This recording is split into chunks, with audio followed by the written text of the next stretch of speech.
നിങ്ങൾ ആഗ്രഹിക്കുന്നൊരു കാര്യം മറ്റുള്ളവരിൽ കാണുമ്പോൾ നിങ്ങൾക്ക് ദേഷ്യമോ നിരാശയോ സങ്കടമോ തോന്നാറുണ്ടോ? ഒരു തരം ഫ്രസ്ട്രേഷൻ തോന്നാറുണ്ടോ?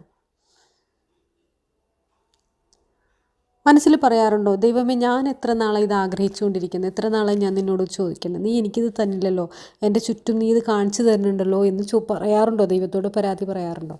എങ്കിലും മനസ്സിലാക്കുക, നിങ്ങളുടെ ആഗ്രഹം ഈ പ്രപഞ്ചം നിങ്ങളുടെ മുന്നിൽ കാണിച്ചു തരാണ്. You are in alignment, you are in vibrational match that desire എന്ന് കാണിച്ചു തരാണ്.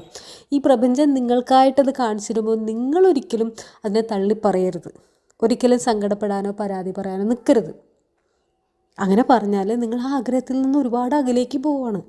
കാരണം അത് ആർക്ക് ലഭിച്ചു എന്നുള്ളതല്ല, നമ്മൾ മനസ്സിൽ കൊണ്ടു നടക്കുന്ന കാര്യം മറ്റുള്ളവരിൽ കാണിച്ച് ഈ യൂണിവേഴ്സ് നമുക്ക് കാണിച്ചു തരുമ്പോൾ നെക്സ്റ്റ് ഈസ് യു അടുത്ത നിൻ്റെ നമ്പറാണെന്ന് യൂണിവേഴ്സ് പറയാതെ പറയുവാണ്.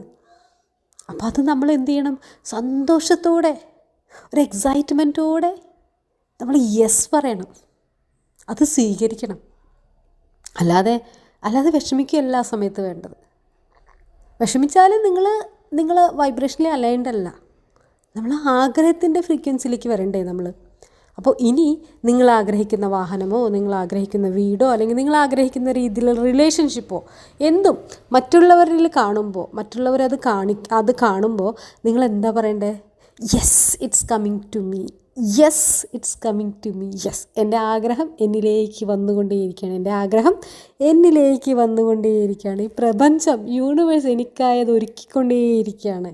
Yes it's for me, it's mine എന്ന് പറയണം, ഇതെൻ്റെയാണെന്ന് പറയണം. ഒരിക്കലും സങ്കടപ്പെടരുത്. അത് നമ്മുടെ അറിവില്ലായ്മയാണ്. സങ്കടപ്പെടുന്നുണ്ടെങ്കിൽ സന്തോഷിക്കണം, അവർക്ക് വേണ്ടി പ്രാർത്ഥിക്കണം, അവരെ ബ്ലെസ് ചെയ്യണം. നിങ്ങളുടെ എല്ലാ ആഗ്രഹങ്ങളും സത്യമാവട്ടെ. Thank you so much. Love you all.